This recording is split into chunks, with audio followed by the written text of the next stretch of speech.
اعوذ باللہ من الشیطان الرجیم بسم اللہ الرحمن الرحیم قد مکر الذین من قبلهم فأتى الله بنيانهم من القواعد فخر عليهم السقف من فوقهم وأتاهم العذاب من حيث لا يشعرون۔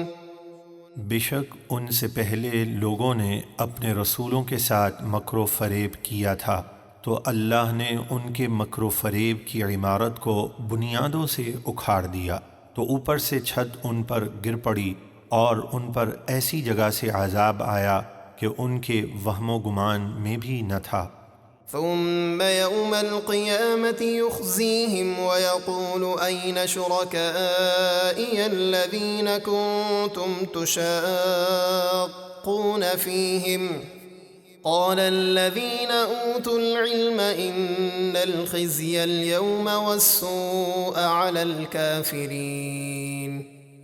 پھر قیامت کے دن اللہ انہیں رسوا کرے گا اور فرمائے گا، کہاں ہیں میرے وہ شریک جو تم نے بنا رکھے تھے اور جن کے بارے میں تم مسلمانوں سے جھگڑا کرتے تھے؟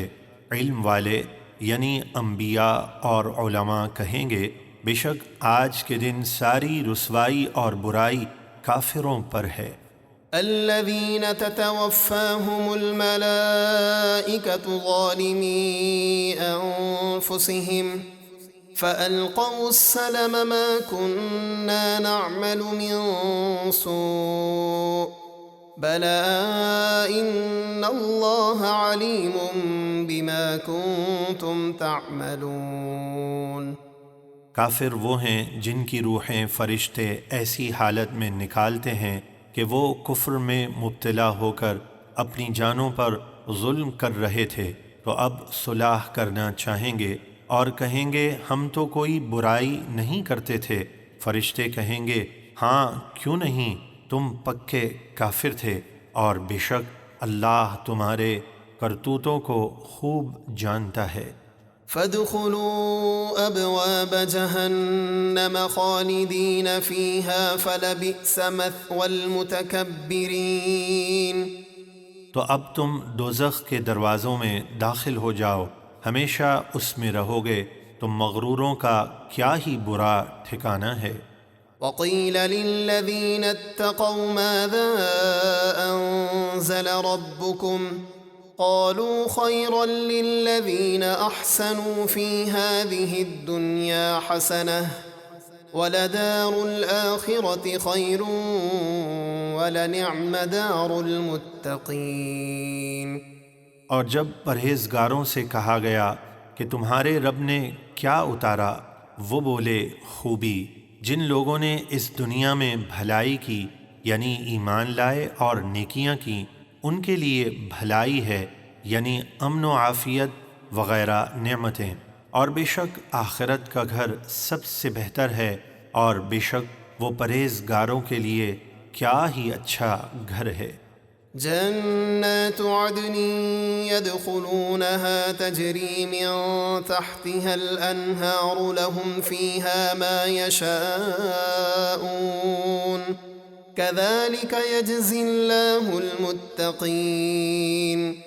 ان کے لیے ہمیشہ رہنے کے باغات ہیں جن میں وہ داخل ہوں گے، ان باغوں کے نیچے نہریں بہتی ہیں، ان کے لیے وہاں وہ سب کچھ ہوگا جو وہ چاہیں گے، اللہ پرہیزگاروں کو ایسا ہی صلہ دیتا ہے۔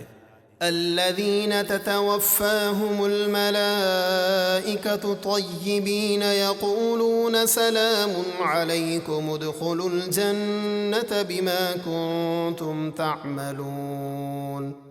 پرہیزگار وہ ہیں جن کی روحیں فرشتے اچھی حالت میں نکالتے ہیں، یہ کہتے ہوئے کہ تم پر سلامتی ہو، ان اعمال کے بدلے جو تم کیا کرتے تھے جنت میں داخل ہو جاؤ۔ هل ينظرون إلا أن تأتيهم الملائكة أو يأتي أمر ربك كذلك فعل الذين من قبلهم وما ظلمهم الله ولكن كانوا أنفسهم يظلمون۔ کیا کافر اسی انتظار میں ہیں کہ ان کے پاس روح قبض کرنے کے لیے فرشتے آ جائیں یا تمہارے رب کا عذاب آ جائے؟ ان سے پہلے لوگوں نے بھی اسی طرح کیا، اور اللہ نے ان پر کچھ ظلم نہیں کیا، بلکہ وہ خود ہی کفر کر کے اپنی جانوں پر ظلم کرتے تھے۔ فأصابهم سيئات ما عملوا وحاق بهم ما كانوا به يستهزئون۔ تو انہیں ان کے برے کاموں کی سزا ملی، اور انہیں اس عذاب نے گھیر لیا جس کا وہ مذاق اڑاتے تھے۔